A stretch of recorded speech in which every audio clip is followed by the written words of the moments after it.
Alright, my good people, now welcome back again to Anointed Lady TV. I don't come your screen one time with breaking news. I don't come back again with another legit intel on the things and things where they go on for inside the nation Nigeria. And the cocoa now be say the total debt of this our green country be Nigeria, so it don't rise to 142.3 trillion naira, and this now as of September 30th 2024. Now they see this massive sum of money, my good people. It represents an increment of 5.97%, that is 8.2 trillion naira, and this is compared to the 134.3 trillion naira as of June 2024. And the reason why the debt increased like this now sake of the combined effects of escalating domestic borrowing and the impact of exchange rate depreciation on external debt when converted to naira terms. For instance, now federal government fit go borrow money when dollar rates now 1,500 naira for $1, but along the line the exchange rate it constantly increase.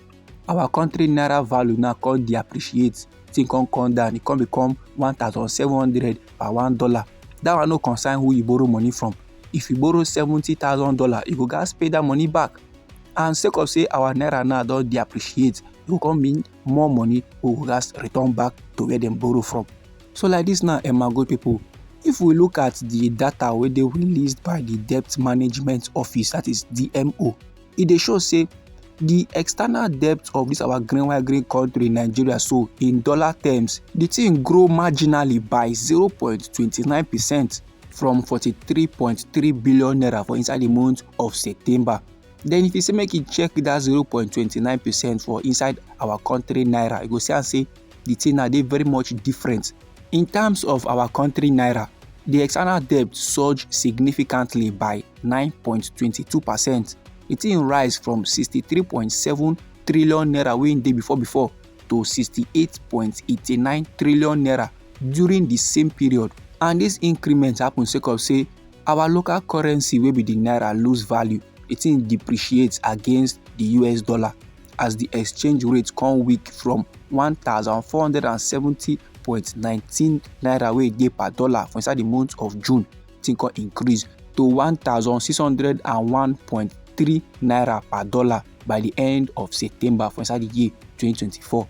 And still for inside the month of September, domestic debt declined by 5.34% in dollar terms from $48.45 billion wey day before for inside the month of June to 45.89%.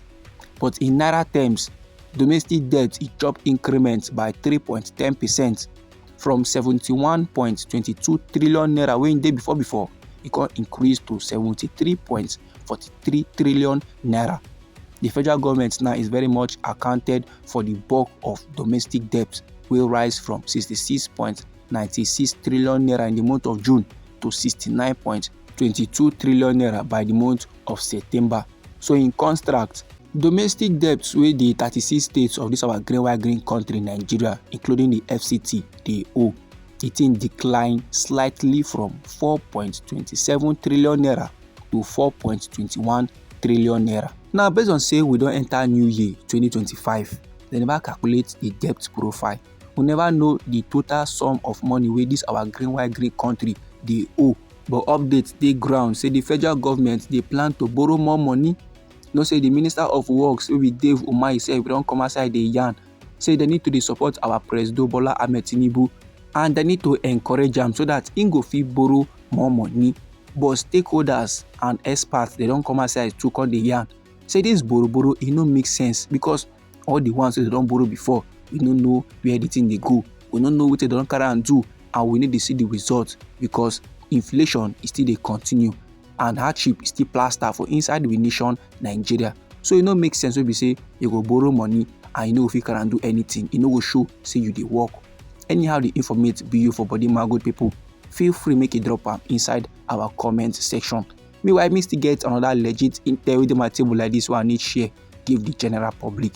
And the cocoa be say, based on the recent announcement of a 50% increment on top calls and data tariff by the federal government, one lawyer now don't come outside come condemn the action I wanna call lawyer. I'm talking about the one and only Deji Adeyanju.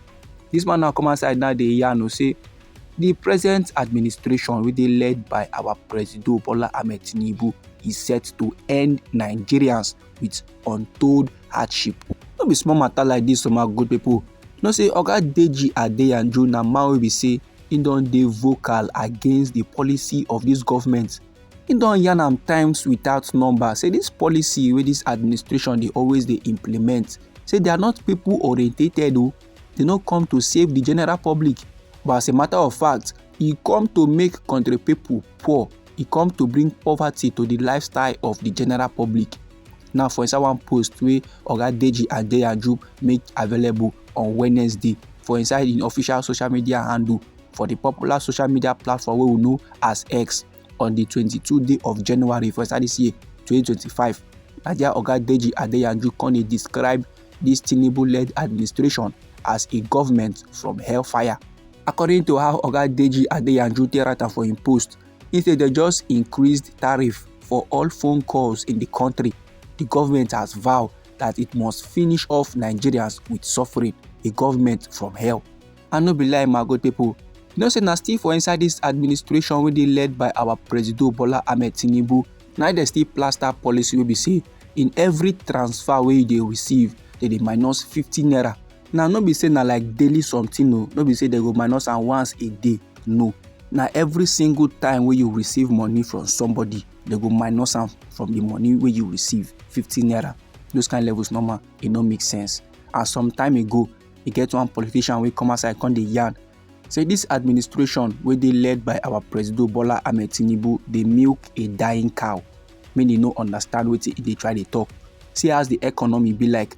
Country people now with their koro eye, they don't see hardship wey be say they never see before. But instead of the federal government now to make something good for them, to bring alternative wey go make things marama for them, they go dey initiate policy wey go still make them dey cry the more. And if you ask the presidency wetin dey sup, they go tell you wetin they don dey tell us before. Make we do the calms, say the policy dey work. They only see the lights at the end of the tunnel. All you guys do na to just do the calms and give them time. The general public go soon dey enjoy. They go soon dey reap the fruit of the labor. My good people, anyhow this informate be you for body, feel free make it drop am inside our comment section. Now we be Anointed Lady TV. No say our hobby na to dey give una legit intel on the things and things wey dey go on for inside we nation Nigeria. So if you like this update and you would like to receive more, try make you subscribe to our channel and try make you put on the notification bell so that as we dey come with more news, then you go first get the intel and you go even get them sharp. At the comment side again with another updates for you, my good people. Try make it no go anywhere.